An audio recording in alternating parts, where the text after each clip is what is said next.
예, 안녕하세요. 이번엔 네 번째 시간인데요. 오늘은 조르주 루오라는 사람에 대해서 그의 그림과 생애, 그리고 그분이 생각하시는 어떤 그리스도에 대한 인상, 이런 것들에 대해서 좀 이야기를 나눠보려고 합니다. 조르주 루오를 제가 처음 만난 거는 벌써 한 30년 정도 된 것 같아요. 군 제대를 하고 복학한 후에 인천의 만석동에 기찻길역 공방이라고 있습니다. 그 동네에 사는 가난한 아이들을 위한 공방이 열리는 그런 곳이었는데, 그 만석동 공방에 왔다 갔다 하던 그 시절이죠. 그때 이제 만석동 그 지역에 들어와 살던 한 수녀님이 계셨어요. 근데 그 수녀님께서 허름한 주택을 하나 사서 그를 수리를 해서 빈민들을 위한 아가방, 아기들을 돌보아주는 그러한 공간을 만들고 싶어 했고요. 그래서 제가 친구들하고 같이 가서 집 수리하는 일을 도와준 적이 있습니다. 그때 집 수리를 하고 2층에 작은 방에다가 경당을 하나 꾸며놨는데, 경당에 있는 소반 위에 책이 한 권 놓여져 있었습니다. 그게 조르주 루오의 미제레레, 주여 우리를 불쌍히 여기소서 라는 제목이죠. 루오의 그림을 처음 봤는데, 그림이 참 어둡더라고요. 과연 이 그림에서 보여주는 그런 형상들이 가난한 사람들이 사는 그 마을을 잘 드러내고 있지만, 여기서 어떤 희망을 우리가 발견할 수 있을까? 그리고 그리스도를 따라서 산다고 하는 것은 바로 이 어둠 속에 갇혀 있는 사람들과 함께 하는 것인가? 그리고 그들 안에서 어떤 빛을 길어 올려야 하는데, 사실 그 몫은 우리의 몫인가? 이런 여러 가지 생각을 하게 했던 화집이죠. 미제레레. 그 후에 나중에야 루오가 어떤 사람인지 사실 공부할 수 있는 기회를 얻게 되었습니다. 그래서 한마디로 조르주 루오는 이 세상의 어둠에 쌓인 이 세상의 언덕에서, 그 마을에서, 그 사람들의 얼굴 속에서 어떻게 우리가 그리스도의 상처 입은 얼굴들을 발견할 수 있는가에 아주 집중했던 그러한 작가라고 조르주 루오를 부를 수 있습니다. 그래서 제가 제목을 그리스도의 얼굴을 그린 예술 노동자다 이렇게 표현했는데, 굳이 작가라기보다는 노동자라는 표현을 쓴 이유가 있습니다. 그건 나중에 이야기를 하는 과정 속에서 말씀을 드릴 거고요. 먼저 한번 보죠. 그래서 먼저 미제레레를 잘 이해하시면, 그러면 루오의 모든 그림들이 갖고 있는 어떤 세계, 어떤 영적인 의미, 이런 것까지도 파악할 수 있을 거라고 생각이 듭니다. 이 조르주 루오는 이렇게 얘기를 했어요. 나는 망망대해의 미미한 먼지, 바람에 씻기는 가련한 선원, 어두운 암흑 속에서조차 성스러운 평화와 빛을 사랑하노라. 이 미제레오의 표지거든요. 하느님 우리를 불쌍히 여기소서, 미제레레 라는 표지인데, 이 그림에서 보면 예수님이 고개를 이렇게 숙이고 계신데 굉장히 슬픈 얼굴이죠.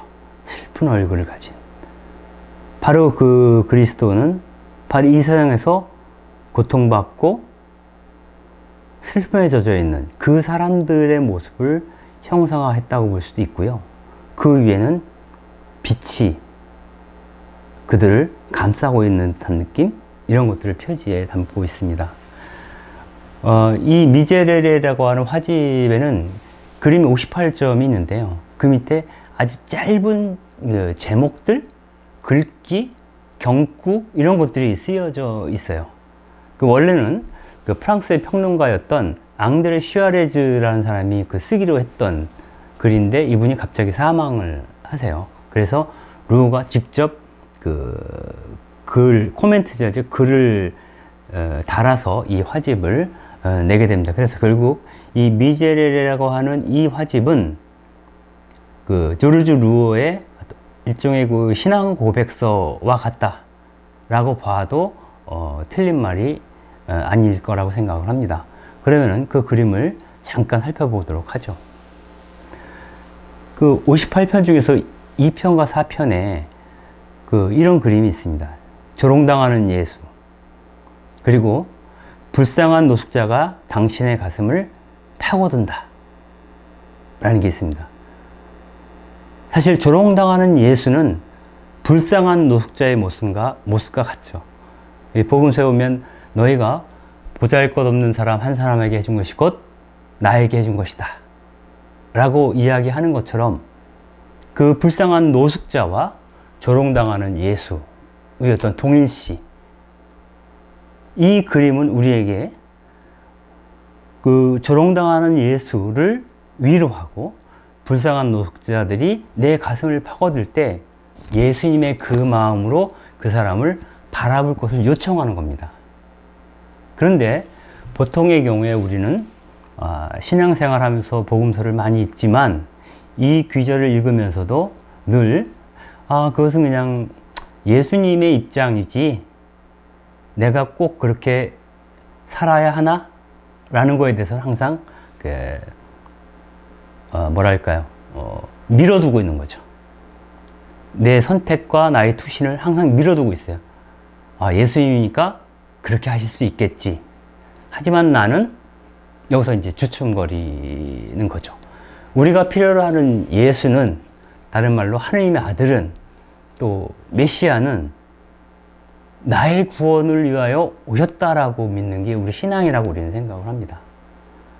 그분이 내가 안고 있는 어떤 문제들, 이것들을 내가 기도할 때 해결해주는 일종의 해결사로서의 예수죠.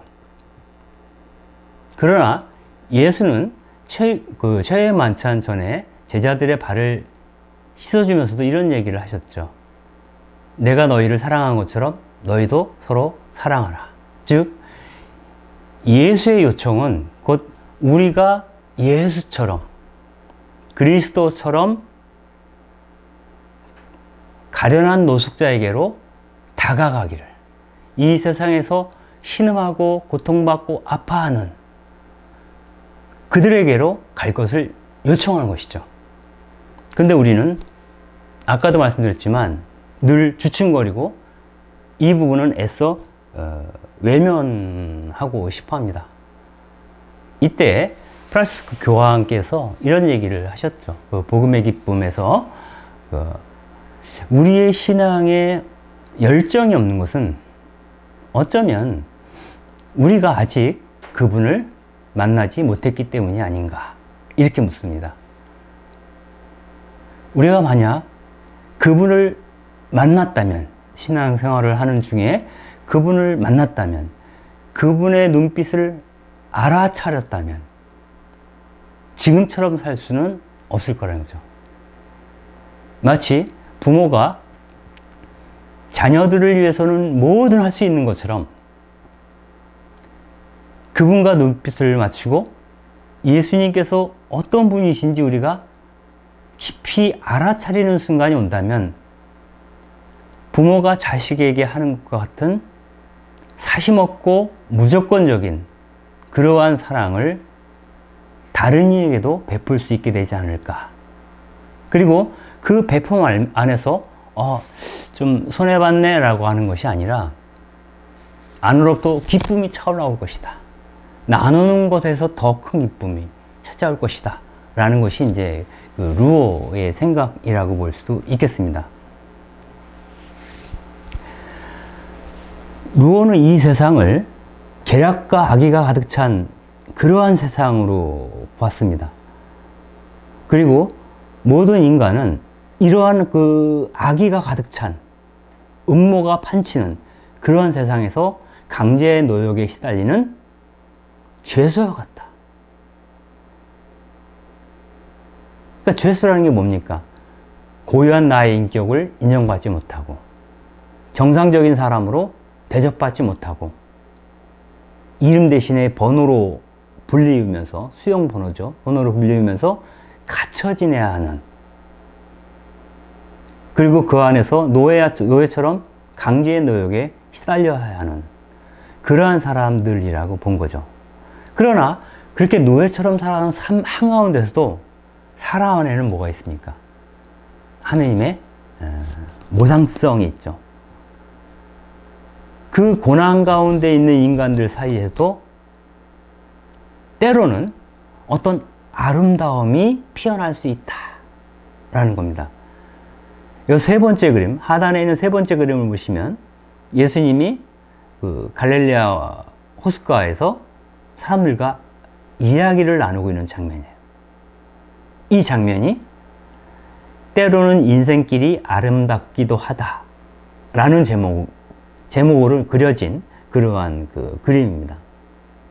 그래서 이 갈릴레아 호수가 검죠. 캄캄하죠.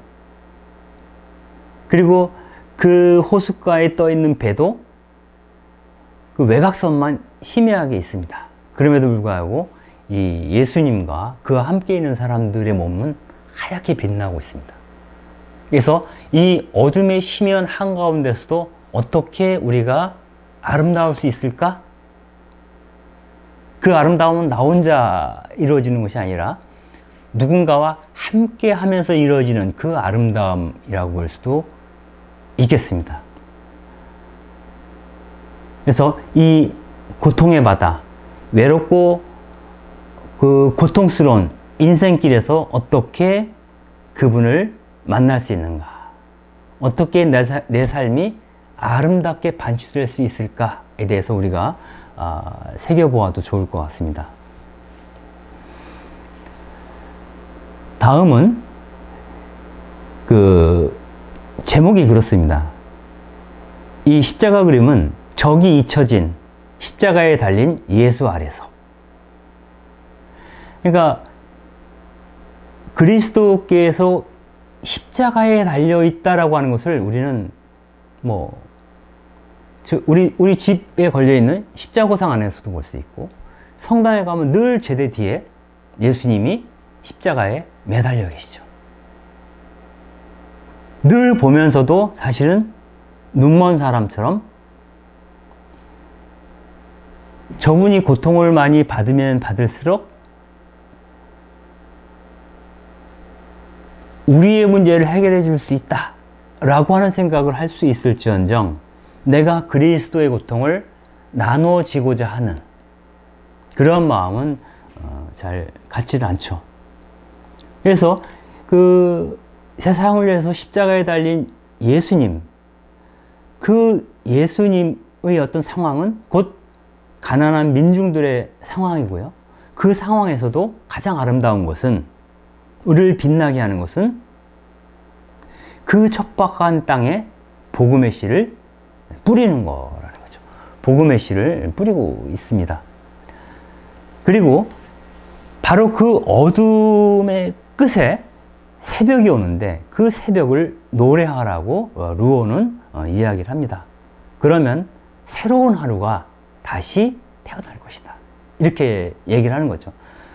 그래서 어둠 속에서 우리가 예수처럼 새로운 희망의 씨앗을 뿌리는 자가 되기를 루오는 희망을 하고 있습니다.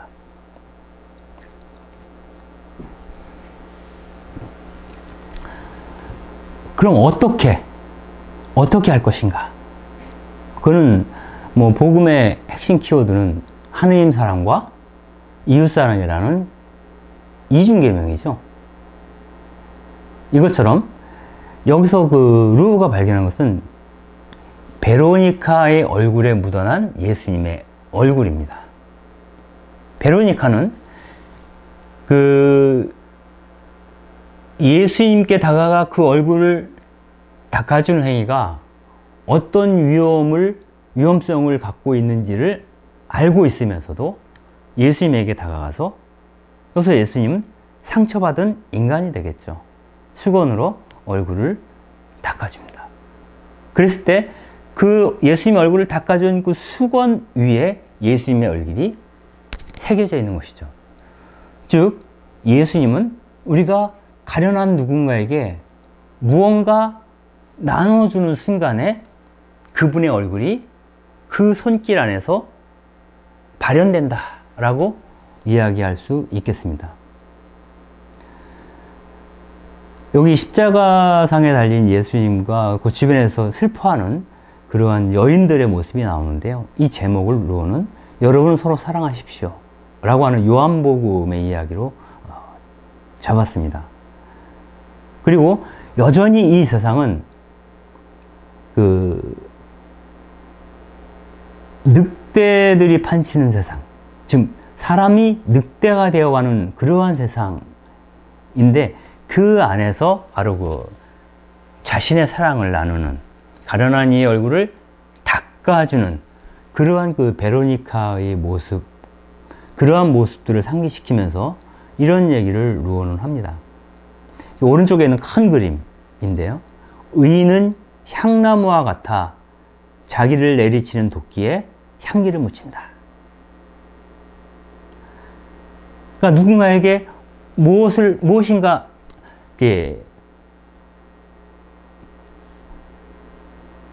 베푼다는 것, 또 타인을 위해서 자기를 헌신한다는 것이, 이것을 싫어하는 사람들의 입장에서 본다면은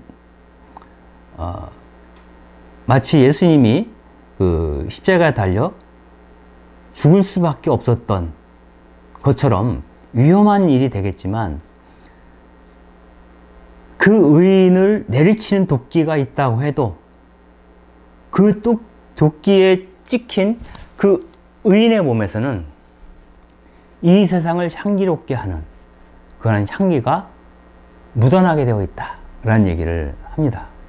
그래서 어떤 순간에도 우리가 그리스도의 향기로 살아가기를 요청하고 있다 라는 것이 이제 루오의 이 46번째 그림이라고 볼 수가 있겠습니다.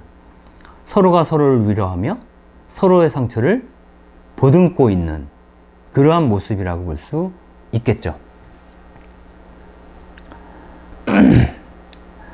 그리고 이 루오의 그 미제레레는 바로 이런 하나님의 자비를 실천하기를, 자기 몸으로 받아안기를 거부했던 그러한 사람들의 모습들에 대한 어떤 그 영상들이 있습니다.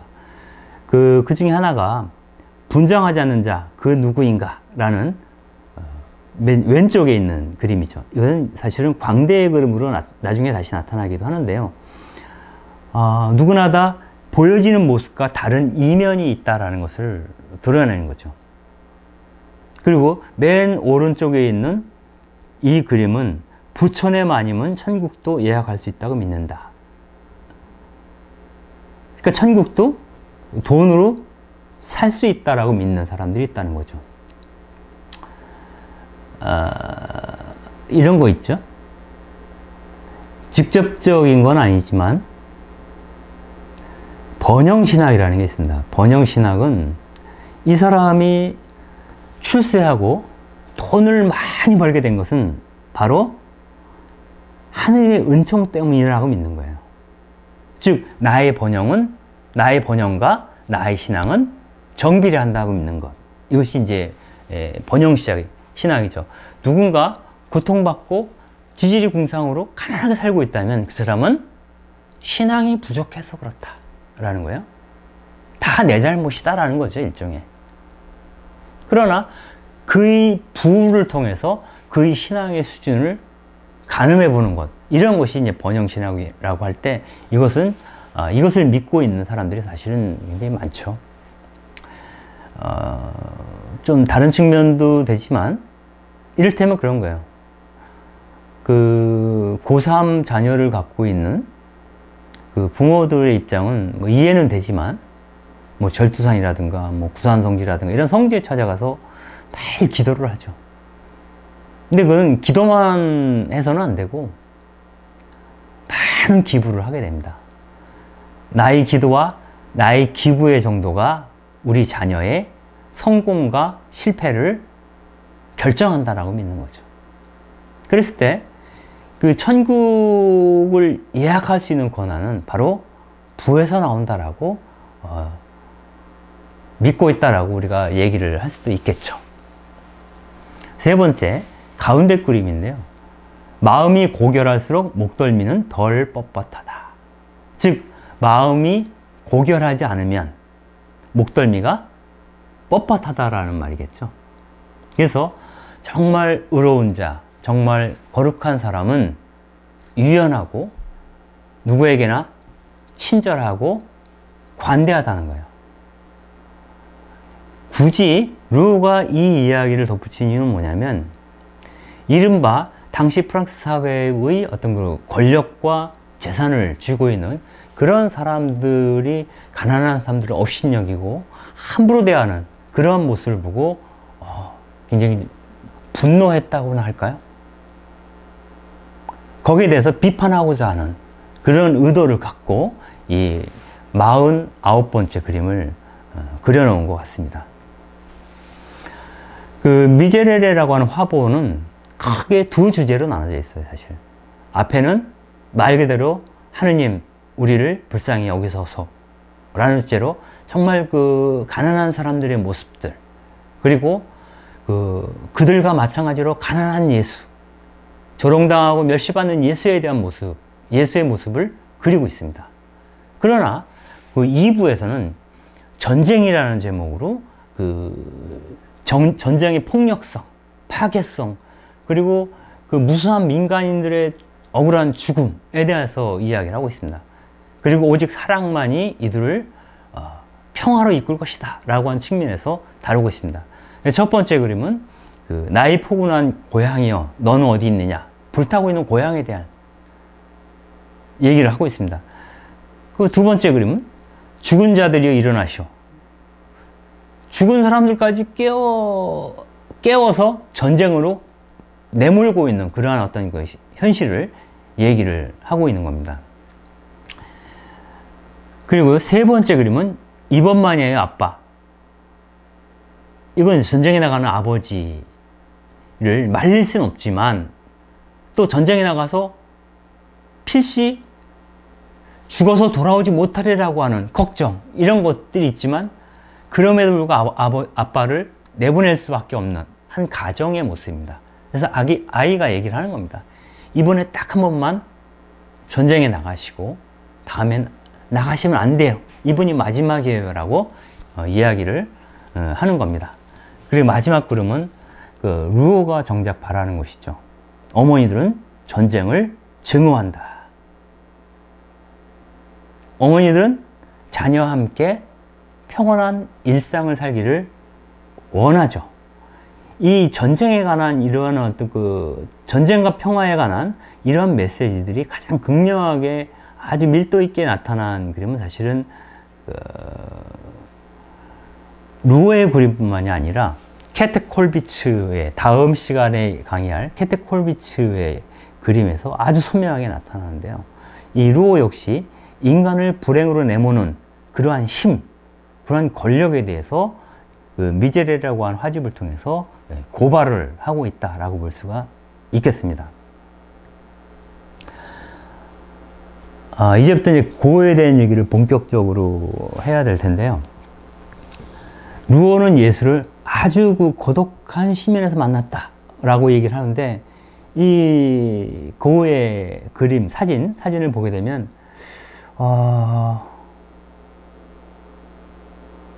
뭐랄까요?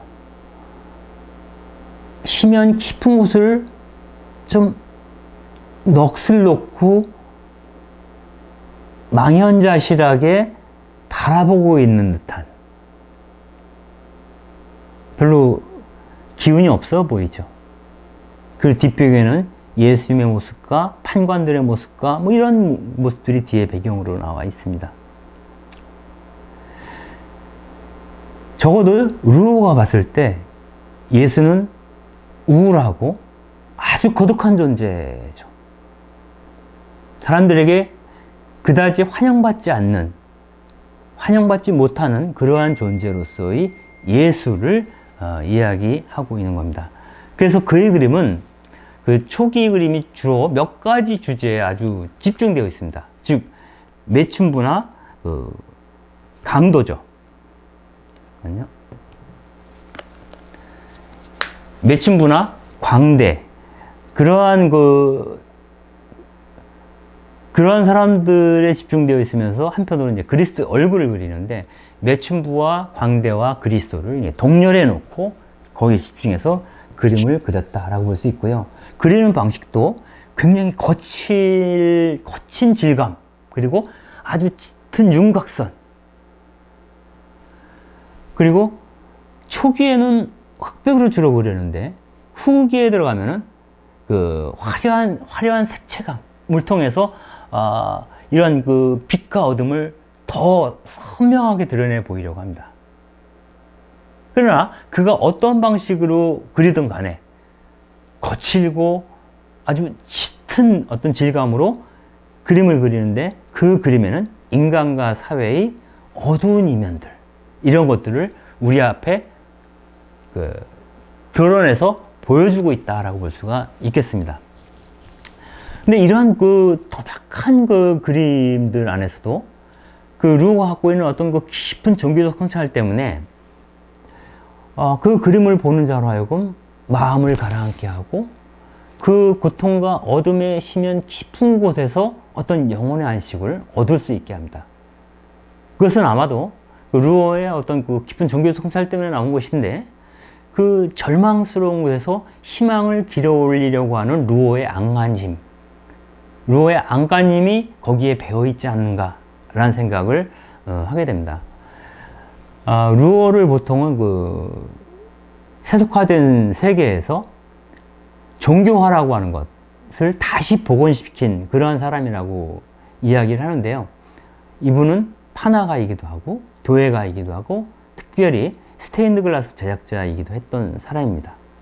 그래서 초기에 그 스테인드 글라스를 만드는 데서부터 이제 그림을 사실은 시작을 했던 사람이죠.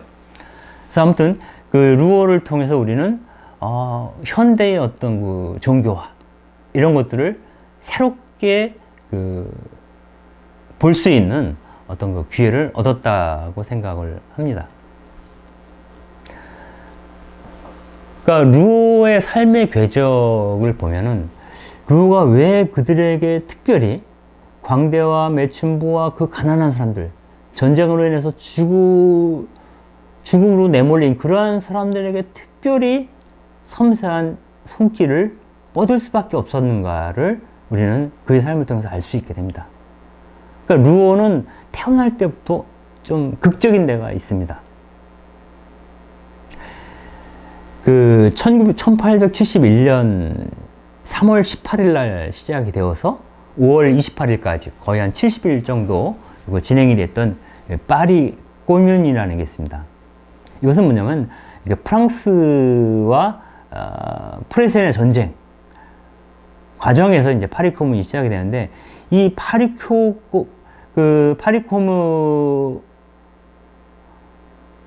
코뮌을 진압시키기 위한 프랑스 정부군의 어떤 그 포격이 계속되는 과정,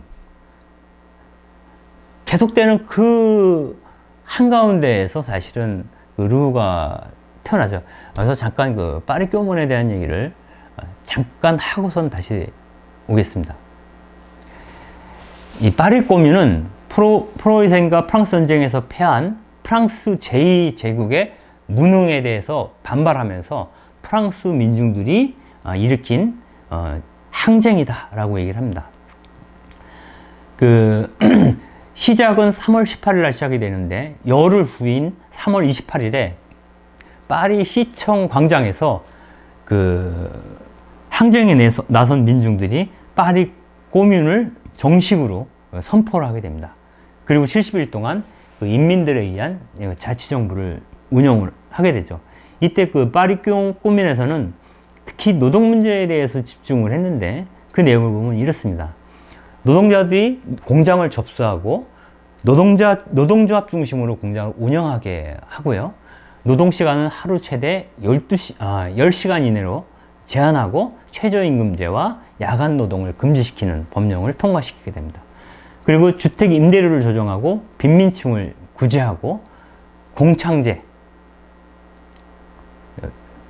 매매춘을 말하는 거죠. 공창제를 폐지하고 도박을 금지시키는 그러한 어떤 그런 조치를 취했습니다. 그런데 이 70일간의 그 파리권 인민들에 의한 정부를 반대하는, 진압하려는 정부군이 5월 21일부터 이제 공세를 하게 되죠. 파리에 진입해 들어오는데, 이때 그 파리 꼬문 군사위원회의 샤를 들레클레즈라는 대표가 호소문을 이렇게 발표를 합니다.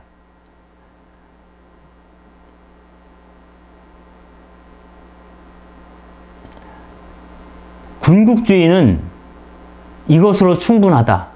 금수를 달고 군복의 솔기를 금빛으로 장식한 참모 장교는 이제 싫다. 민중에게 자리를 양보하라. 혁명을 알리는 종소리는 울려 퍼졌다.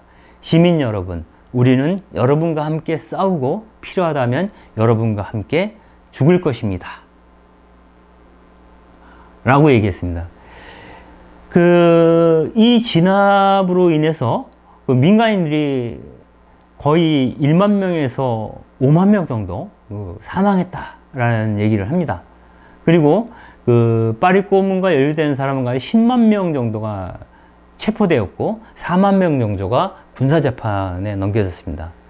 그리고 7,500명 정도 되는 파리 꼬문 참여 인사들은 프랑스의 식민지인 누벨 칼레도니로의 종신유배를 떠날 수밖에 없게 됩니다.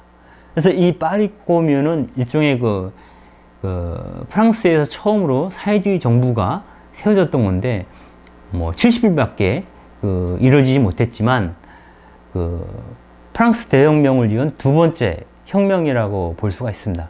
그리고 이런 진압 과정들을 보게 되면 사실은 1980년 5월 18일 광주 항쟁을 떠올리게 하는 그런 대목이 있습니다. 그래서 광주 항쟁과 파리 꼬뮌의 어떤 상관성에 대해서 연구하는 그런 논문도 그동안 많이 나왔다고 합니다. 그러면 바로 이 시기에, 즉 정부군이 파리 꼬뮌 인민들을 진압하는 과정에서 폭격을 하게 되는데, 이 폭격의 과정 속에서 막바지인 5월 27일 날 루오가 파리의 북동부 벨비디라는 데서 태어나게 됩니다. 루오의 부모는 가난한 목공이었던 알렉산드로 루오, 그리고 오수선 재봉사였던 마리 루이주, 이 두 부부의 아들로 루오가 태어났는데요. 이 포탄이, 정부군이 진압하려는 포탄이 떨어지는 그 순간에 산모와 이 가족들이 지하 벙커로 이제 내려가서 대피를 해서 지하 벙커에서 사실은 아이를 출산하게 되죠. 그리고 처음은 조르주 앙리라는 이름이었는데 나중에 이제 조르주 루오로 이름을 바꾸게 되는 것이죠.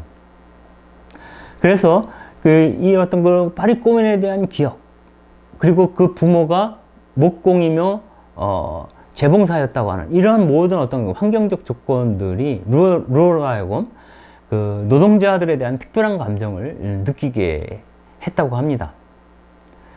특히 가구 세공사였던 아버지의 손에서 온전한 탁자가 만들어졌는데 그 아버지는 자신이 탁자를 만든 그 목재를 거칠고 난폭하게 다루면 안 된다라고 생각을 했습니다.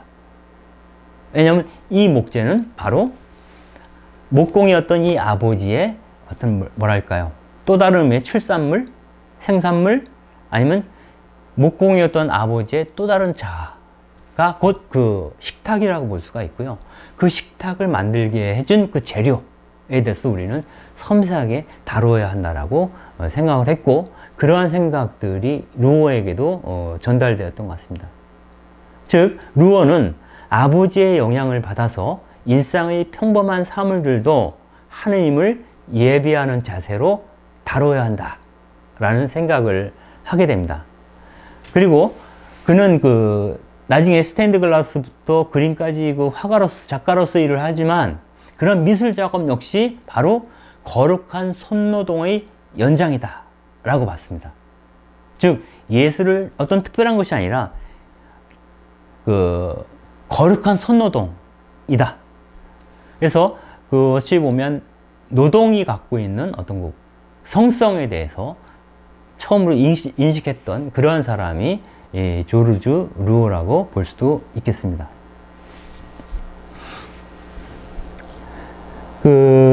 여기서 특별히 루오는 아버지의 영향을 많이 받았다고 얘기를 하고 있는데요. 아버지 알렉산드로는 라문의 신부를 통해서 어떤 특별한 어떤 신앙적 지침, 어떤 영감 이런 것을 받게 됩니다. 목궁이었던 알렉산드로는 가난한 사람들과 권리를 박탈당한 사람들이 곧 자기 자신이라고 생각을 하고 있었고요. 여기서 후고 펠리스테 로베르 드 라무네라고 하는 신부를 만나게 되죠.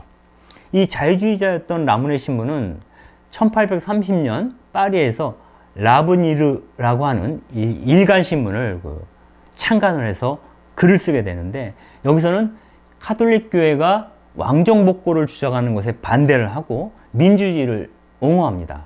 그리고 국가와 교회가 분리된 그러한 국가와 교회의 분리를 주장했던, 꿈꿨던 그러한 사람이죠. 이 당시에 교회는 프랑스 대혁명에 대해서 이제 반대하는 입장이었고, 당연히 파리 코뮌에 대해서도 반대하는 입장이라고 보죠. 즉 굉장히 보수적인 교회라고 볼 수가 있는데, 이런 교회의 입장에서는 왕정복고를 통해서 카톨릭 교회가 복권되기를 원했던 거죠. 근데 이러한 카톨릭 교회의 입장과 라무네 신부의 입장은 계속 부딪히게 되는 겁니다. 그래서 언론과 양심의 자유에 대해서 라무네 신부가 주장을 했을 때 교황은 이렇게 얘기를 하죠. 누구에게나 양심의 자유가 보장되어야 한다는 것은 부조리하고 그릇된 어찌기다 라고 얘기를 합니다.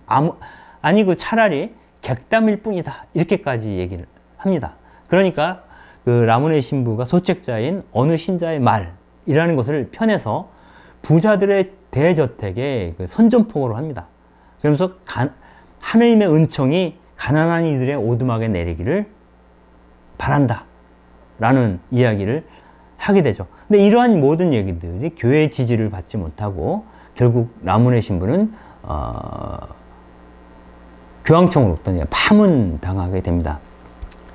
라무네 신부가 파문당하면서 루오의 아버지인 알렉산드로는 카톨릭 교회에 대단한 실망을 하게 되죠. 즉 그나마 갖고 있던 신앙마저도 이제 바닥이 나게 되는 겁니다. 그래서 아들인 조르주 루오를 위그노파가 운영하는 개신교 학교에 보내버립니다. 그런데 이 개신교 학교에서도 교사가 아들에게 심하게 체벌을 가하자 그 학교도 보내지 않고 결국 조르주는 종교랑 상관없이 또 학교를 그만두게 되는, 학교 공부도 제대로 하지 못하는 상황에 몰리게 되는 것이죠. 그래서 이걸 보면 루오에게 아버지의 영향이 심대했다는 것, 그리고 아버지는 공화파 자유주의자였다는 것, 그리고 특별히 자신처럼 가난한 노동자들의 편에 서서 무언가 교회가 역할하기를 기대했다는 것, 그리고 이 모든 것이 좌절되었을 때 교회를 떠나게 되었고 그 영향을 온전히 루오가 받고 있었다라는 것을 우리는 알 수가 있겠습니다. 루오는 외할아버지한테 예술가인 화가인 도미에와 마네의 이야기를 들으면서 자랐다고 합니다. 그리고 집안 형편상 계속 다른 학교에 진학을 하지 못한 것도 있고요. 결국은 그 1885년에 루오는 14살이 되어서야 정상적인 교육을 받게 돼요. 그것은 곧 파리 장식미술학교 야간부에 들어갈 수 있게 된 거죠. 여기서 파리 장식미술학교는 미대를 들어간 게 아니에요. 장식미술학교, 즉 장인이 되려고 했던 것이고, 그것도 주간반은 못 가고 낮에는 마리우스 타모니 혹은 에밀 이르시의 그 공방에서 스테인드 글라스 복원 작업을 하는 그 견습공으로 일을 하고, 밤에는 학교에 가서 공부를 하는 그런 상황이었던 거죠.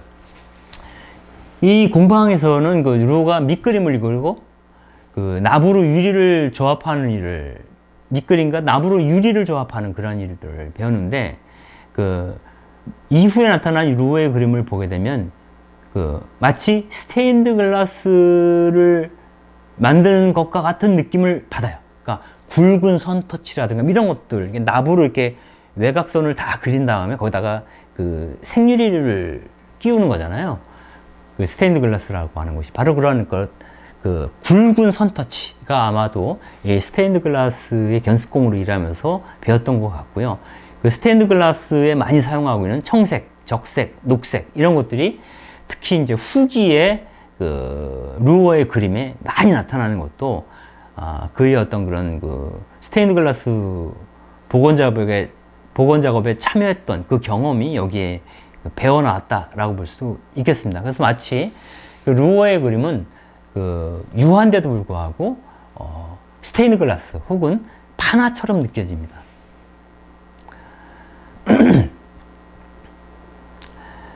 그 루오가 견습공으로 일했을 때 경험을 볼 수 있는 작품이 소위 그 견습공, 그 왼쪽 상단에 있는 거죠. 견습공이나 꿈꾸는 사람 뭐 이런 그림들이라고 볼 수가 있고요.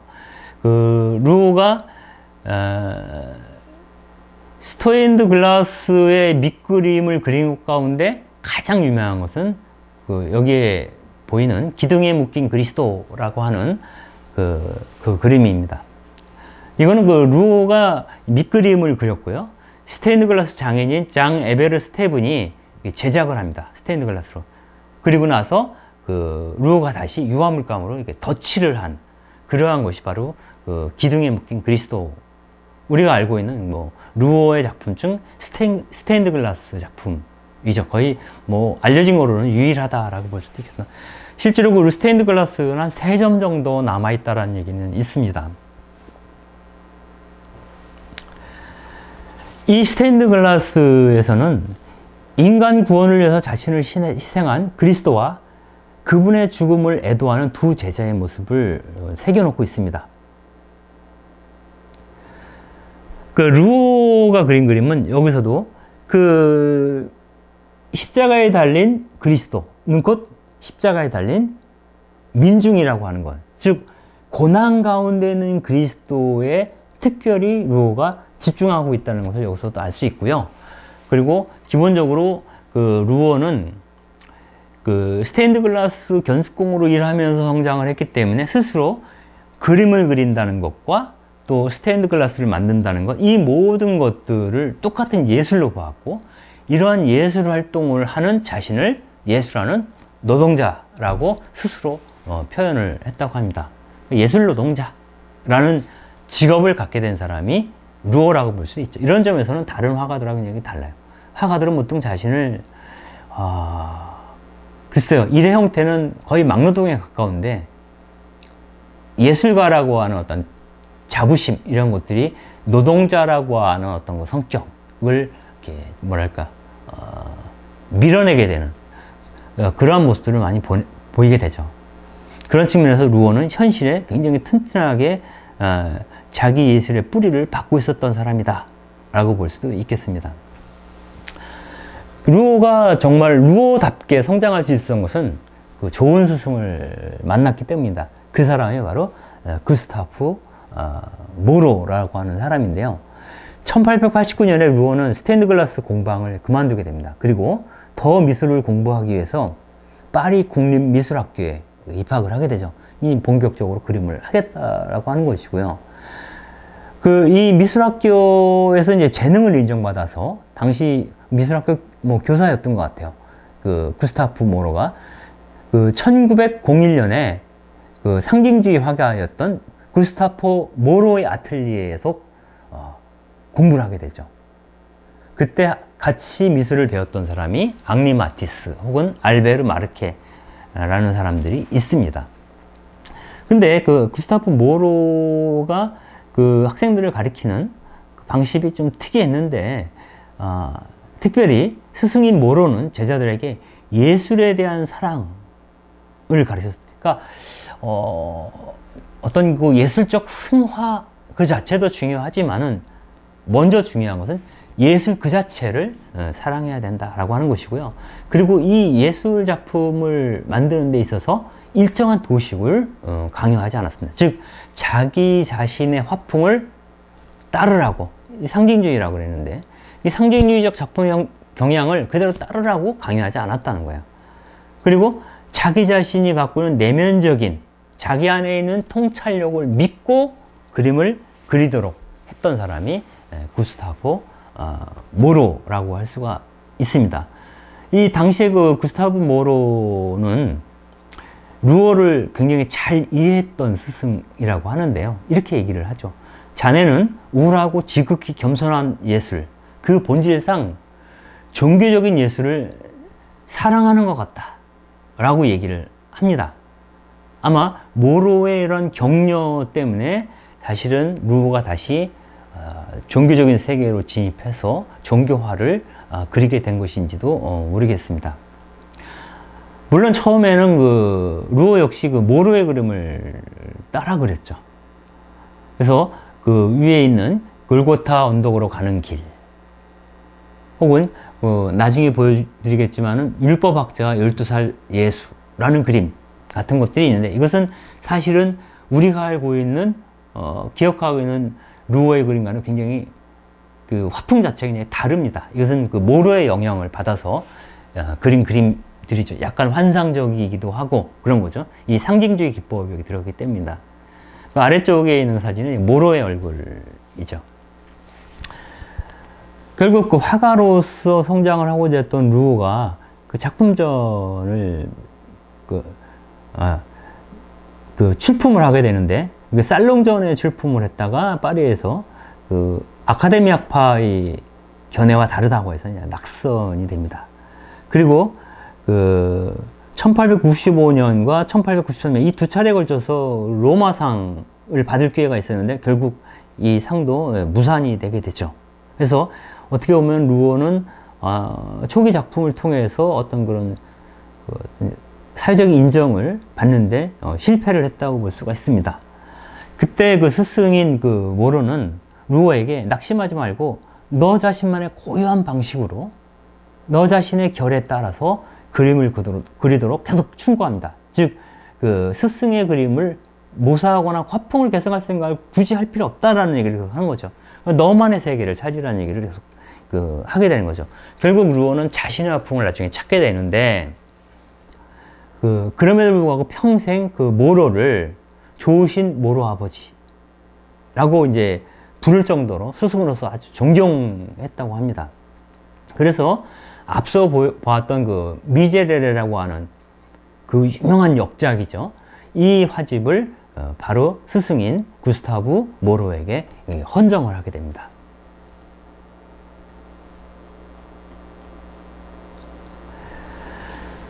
그런데 바로 스승이었던 모로가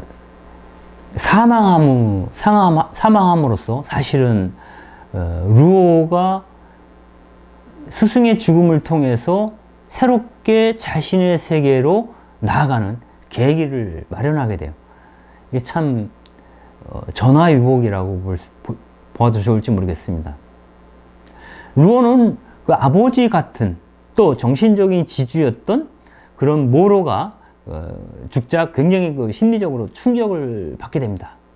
그래서 삶이라고 하는 것이 시끄러운 연극일 뿐이고 몸을 찌르는 가시 같은 비극이다 라고 생각을 했습니다.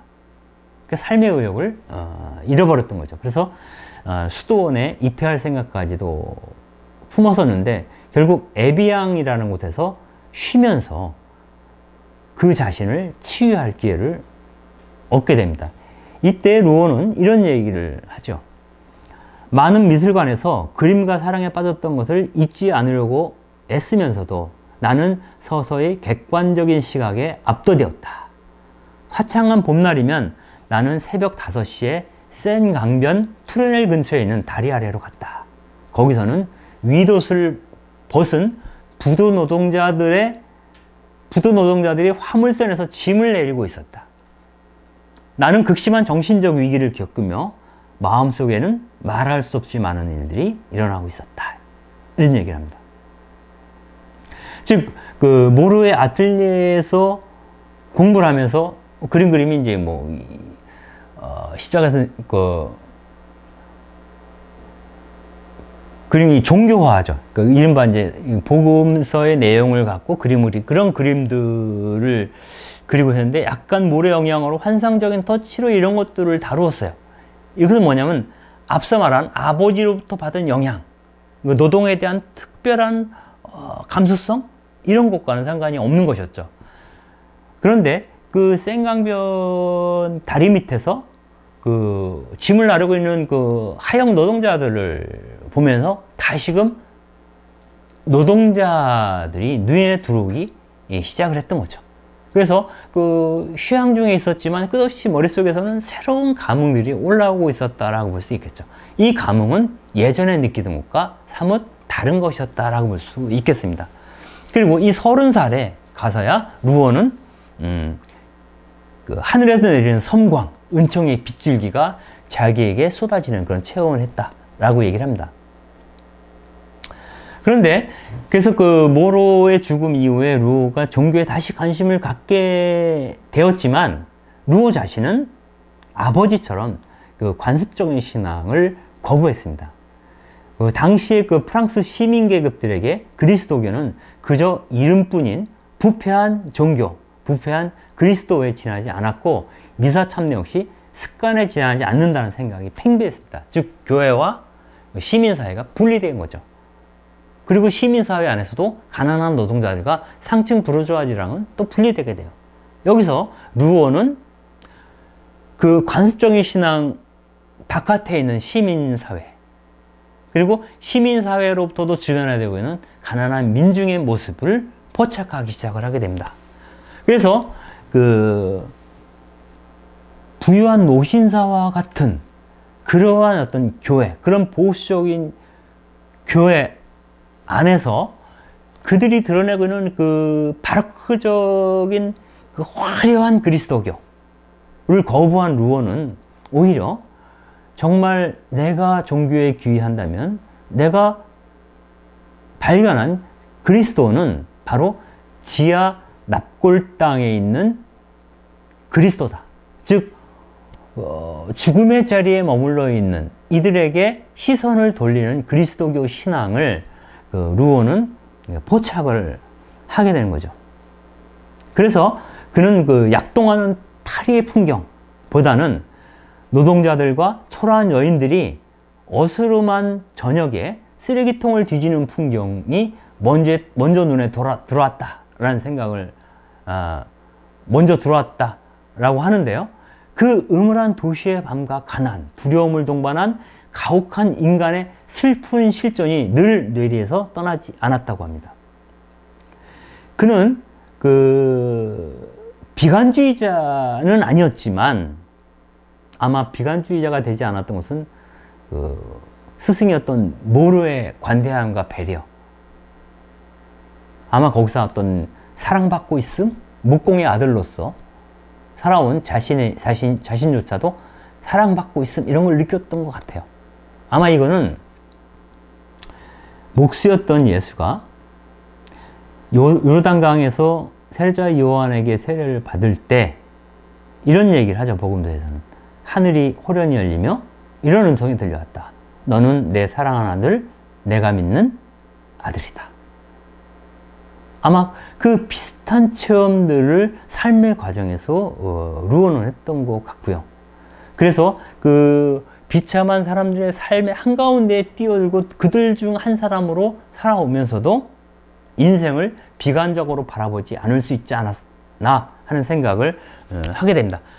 그는 스스로 그 비관주의는 아니라 해도 그 많은 피조물들이 겪는 고통에 대해서 분명하게 인식했던 사람이고요. 그 후로는 생강의 하역 노동자들을 만난 이후로는, 그들 속에서 그리스도교의 진실을 발견한 이후로는 더 이상 여기에 보이는 모로의 그림, 이 환상적인 모로의 그림과 아래에 있는 그 율법학자가 12살 예수를 그린 이 그림의 어떤 환상, 이 나이브함, 이러한 것에 더 이상 묶여 있을 수 없게 되었다. 보다 그 어떤 그 가난한 아이들이 겪고 있는 참상을 직접적으로 드러낼 수 있는 그림, 더 강력한 터치를 가져오는 그러한 그림의 세계, 그런 명료한 그리스도에게로 가기 시작했다는 것을 우리는 알 수가 있겠습니다. 이 과정에서 루오가 만났던 가장 중요한 사람이 레옹 블루아입니다. 즉, 모로는 루오로 하여금 그림을 계속 그릴 수 있도록 독려했던 스승이라고 한다면, 레옹 블루아는 어떠한 관점에서 그림을 그려야 하는지를 알려줬던 그런 어떤 사상적인 어떤 영감을 주었던 그런 사람이라고 볼 수 있습니다. 루오는 레옹 블루아에게서 그리스도의 가난, 즉 복음의 핵심이 되겠죠. 그리고 그들이 겪는 고통을 통해서 인간이 어떻게 구원되는지에 대한 영감을 얻게 됩니다. 이 레옹 블루아를 루오가 만나게 된 계기는, 루오가 이미 죽은 스승의 서재에서 유품을 정리하다가 프랑스 소설가이자 평론가였던 레옹 블루아, 그리고 소설가이자 미술평론가였던 위스망스의 책들을 발견하면서부터입니다. 그래서 그는 그 스승의 서재에 있던 이 책들을 보면서 사실상 카톨릭 신앙이 이런 거구나 라는 것을 깨닫게 됩니다. 레옹 블루아는 이 옆에 있는 이 사진에 나오시는 이분인데요. 원래는 무신론자였다가 카톨릭 신앙을 받아들인 뒤에는 주로 그리스도의 가난과 고통을 통한 인간의 구원에 주목하기 시작했다고 합니다. 블루아는 늘 거친 우단으로 만든 2루이짜리 아주 값싼 허름한 그런 옷을 걸치고 다녔고, 프랑스 부르주아지들의 천박함과 교황지상주의를 비판했습니다. 즉, 카톨릭 교회에 대해서 굉장히 비판적인 입장이었던 거죠. 이러한 점에서는 이제 아버지의 견해와 닮아있다라고 볼 수 있겠습니다. 레옹 블루아는 이렇게 얘기를 합니다. 오늘날 카톨릭 교회에 동요의 물결이 있는 것 같다. 이는 잔잔한 바람처럼 일어났으나 곧 큰 폭풍이 될 것이다. 책임감을 느끼는 사람들은 바리사이의 위선이 더 이상 버티지 못한다는 사실을, 그리고 하느님께서도 명망 있는 자들의 이 고상한 카톨릭 교회에 침을 뱉을 거라는 것. 이제는 맨발의 수사들이, 헐벗은 가난한 수사들이 카톨릭 교회를 다시 부활시키고 건강하게 만들 때가 다가왔다. 이렇게 레옹 블루아가 이야기를 합니다. 그러니까 교회역, 가난한 이들 속에서 새롭게 탄생하는 교회에 대한 희망, 그 희망을 불러일으킨 것이 바로 레옹 블루아라고 볼 수가 있겠습니다. 그리고 이어서 블루아는 이렇게 얘기를 합니다. 쾌락을 모르는 카톨릭 교회, 즉 쾌락과 상관없는 카톨릭 교회죠. 고통 속에서 하늘을 쳐다보고 울부짖는 그러한 카톨릭 교회가 부활할 거라고 얘기를 합니다. 정복당하고 피 흘리는 사람들, 우는 사람들, 원망하고 절망하는 사람들, 배고프고 목마른 사람들, 추위와 더위에 시달리는 사람들, 즉 위대한 영혼을 지닌 이들의 카톨릭 교회가 부활할 시간이 다가왔다. 거의 예언자처럼 이렇게 이제 레옹 블루아가 이야기를 하는 거죠. 이 레옹 블루아는 바로 이 가난한 사람들, 이 절망에 빠진 사람들, 이 고통을 받고 있는 이 사람들이야말로 곧 위대한 영혼을 지닌 사람들이고, 이 사람들에 의해서 이 사람들을 위한 이 사람들의 가톨릭 교회가 부활할 시간이 가까이 왔다 라고 선포를 하고 있습니다.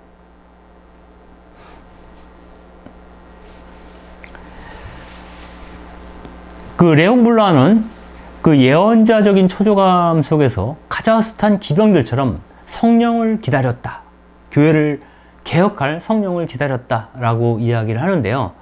루어는 이 블로아의 그 과격한 비판 뒤에는 블로아의 그 기묘한 부드러움이 숨어 있다는 것을 알았던 사람입니다.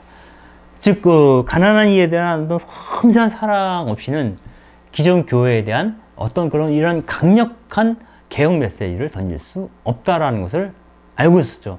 블로아는 굉장히 그 삶 자체도 복음적이었다라고, 자기가 토설한 그런 메시지에 맞게 살려고 했던 사람이 역시 그 블로아였다고 볼 수 있는데요.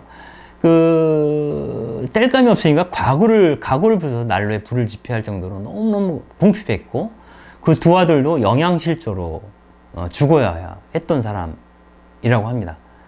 특히 루어는 그 블로아가 쓴 가난한 여인이라는 소설을 읽고 굉장히 심리적인 동요를 일으키게 됩니다. 특히 이 가난한 여인이라는 이 책에는 미술에 대해서, 화가들에 대해서도 그 블로아가 한마디를 하죠. 이게 이제 당장 그림을 그리고자 하는 루어에게 영향을 미치게 되는 건데요. 이 화가가 가진 것은 오직 하나, 자신의 영혼, 숭고하고 당당한 영혼뿐이다 라는 거죠. 화가는 자신의 영혼을 붙잡아서 목욕시킨 다음에 이 영혼만큼 가치가 있는 어떤 대상 안에 영혼을 깊이 담가서 물이 뚝뚝 떨어지는 상태로 화폭에 무엇인가 내던지는 사람이다 라고 얘기를 합니다. 즉, 자기 영혼을 정화하고 그 정화된 내 영혼만큼 순수한 그러한 사람들의 영혼 속에 자기 자신을 깊이 던져서 물이 뚝뚝 떨어질도록 생생하게 그 대상을 포착해서 그려내는 사람이 곧 화가라고 하는 것이죠. 뭐 이런 사람이 루어가 너무너무 매력을 느꼈던 거예요. 그래서 평생 그 블로아랑 그 우정을 나누면서 서로 이야기 나누고 편지를 주고받았다고 하는데, 그 블로아에게 쓴 편지에 이렇게 얘기를 하게 됩니다. 그대와 나는 그리스도교적인 측면에서는 하나의 심장, 하나의 정신이 내쉬는 숨결을 감지할 수 있다.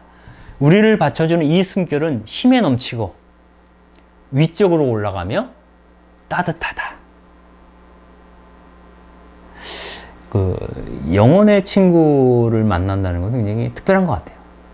그래서 정말 우리 인생에서 이런 특별한 영혼들과 만날 수 있다면, 조우할 수 있다면 그것만큼 더 큰 복은 없지 않을까 싶습니다. 다만 그리스도인들은 굉장히 원천적인 그 축복 안에 있는 사람들이라고 말씀을 드릴 수도 있을 것 같아요. 이를테면 예수님께서 이제 복음서에서 그렇게 얘기를 하시죠. 이제부터 나는 너희를 종이라 부르지 않고 벗이라 부르겠다.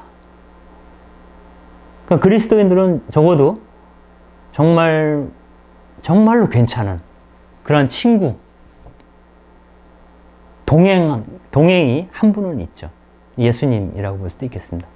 그러나 예수님뿐 아니라 지금 숨쉬는 이 내 지근거리에서 당장의 이야기를 나눌 수 있는 그러한 좋은 벗이 있다면 그것도 굉장히 큰 그 축복이다 라는 생각이 듭니다. 이 블로아의 영향을 받아서 루어는 사람들 눈에 쉽게 뜨지 않는 그러한 거룩함을 그리려고 마음먹게 됩니다. 사람들 눈에 쉽게 띄지 않는 거룩함. 사람들은 그곳에서 거룩함의 어떤 그 자취를 느끼지 못할 때 루어는 그들이 발견하지 못한 거룩함을 그런 숨겨진, 알려지지 않은 곳에서 발견하겠다라고 하는 의지, 보고 있다라고 하는 영성 이런 것들을 우리는 알 수 있을 것 같습니다. 루어는 그래서 파리의 그 거리의 여성, 매춘부들과 서커스에 관심을 두고 그림을 그리기 시작을 합니다. 즉 카톨릭 신앙과 가난한 사람들이 그 만나는 지점에서 루어가 그림을 그리기 시작했다는 거예요. 카톨릭 신앙과 가난한 아이들이 만나는 지점에서 그림을 그리기 시작했다. 이런 것을 우리가 알 수 있겠습니다.